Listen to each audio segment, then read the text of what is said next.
உண்டாகட்டும். நேற்று நாம் தியானித்த வண்ணமாக தேவனை வெளிப்படுத்த, அவரை வெளிப்படுத்த பிரியமாய் இருந்தபோது தன்னை முழுமையாக பவுல் ஒப்பு கொடுத்ததாய் பார்த்தோம். இந்த வேளையில் கூட கலாத்தியர் 1 அதிகாரம் 15 அப்படி இருந்தும் நான் என் தாயின் வயிற்றில் இருந்த முதல் என்னை பிரித்தெடுத்து தமது கிருபையினால் அடைத்த தேவன் என்று சொல்லி அவர் சொல்கிறார். ஆம், எல்லாவற்றிலும் தேர்ச்சி பெற்று தேறின மனுஷனாக, பழைய ஏற்பாட்டின் காரியங்களை புரிந்த மனுஷனாக இருந்த போதிலும் கூட தேவனுடைய சமூகத்தில் தன்னை தாழ்த்துகிறவராக அவர் சொல்கிறார்.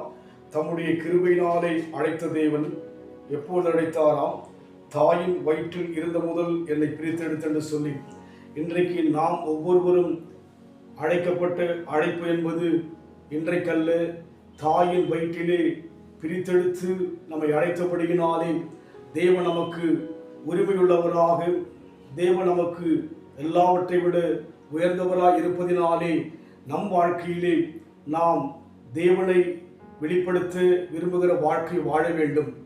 தன்னுடைய பிள்ளை பார்க்கின்ற போது இந்த தாயும் தகப்பனும் தன்னை போல் இருப்பதாக, தன் சுவாபத்தை போல் இருப்பதாக அவர்கள் வாஞ்சிப்பார்கள், விரும்புவார்கள். அதுபோல் நம் வாழ்க்கையிலே தாயினுடைய வயிற்றிலே உருவாகும் முன்னே, தாயின் வயிற்றிலே வெளிப்படும் முன்னே என்னை தேவனுக்கென்று பிரித்தெடுத்தான்னு சொல்லி பவுல் சொல்கிற வண்ணமாக நம் வாழ்க்கையில் கூட ஆண்டவருடைய அந்த காரியங்களை நம் வாழ்க்கையிலே காண்பிக்க நாம் வாஞ்சிக்க வேண்டும். அங்கே அவர் சொல்லுகிறார், தம்முடைய கிருபையினாலே அழைத்த தேவன் என்று சொல்லி. உண்மையாகவே அவர் தன்னை தகுதியற்றவராக அங்கே அவர் தன்னை காண்பிக்கிறார் என்று சொன்னால், கிருபை என்பது தகுதியற்ற ஒருவனுக்கு கொடுப்பதுதான் கிருபை. எல்லா விதமான காரியம் இருந்த போதிலும் கூட தேவ பார்வையிலே அவர் தகுதியற்றவராக தன்னை தாழ்த்துவதை பார்க்க முடியும். அதுபோல தேவ பார்வையில் நம்மை தாழ்த்தி ஆண்டவருடைய கிருபையை நினைத்து அதிகமாக தேவனை ஸ்தோத்திரிக்க, உலகத்தில் எவ்வளோ மக்களுக்கு இந்த கிருபை இல்லாதபடியினாலே உலக வழிபாட்டுக்குள்ளாக, மனுஷனால் உண்டாக்கப்பட்ட காரியங்களுக்குள்ளாக உலகம் கடந்து போகிறது.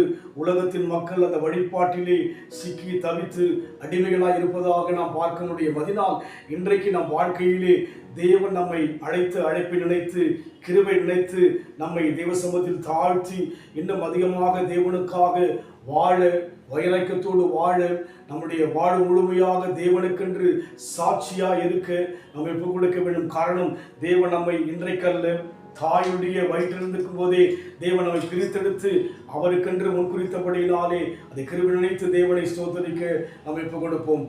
தாயின் கருவில் தோன்றும் முன்னே தெரிந்து கொண்டீரே, தாயை போல ஆட்டி தேற்றி நடத்தி வந்தீரே. தாயின் கருவில் தோன்றும் முன்னே தெரிந்து கொண்டீரே, தாயை போல ஆட்டி தேற்றி நடத்தி வந்தீரே.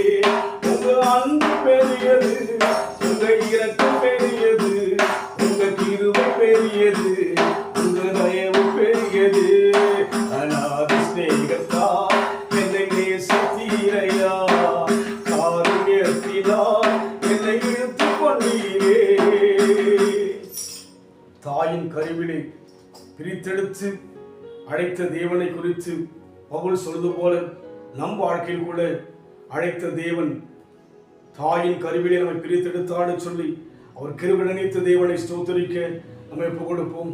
அன்பின் ஆண்டவரே, துதிக்கிற ஐயா, எங்களை கூட ஆண்டவரே தாயினுடைய ஆண்டவரே வயிற்றிருந்த போது பிரித்தெடுத்து உம்மை சேவிக்க, உம்மை ஆராதிக்க, உம்முடைய புண்ணியங்களை அனைவருக்கு அறிவிக்கும்படியாக நீ பாராட்டின கிருபைக்காக உம்மை ஸ்துதிக்கிறோம், உம்மை ஸ்தோத்திரிக்கிறோம், எங்களை தாழ்த்துகிறோம் ஐயா.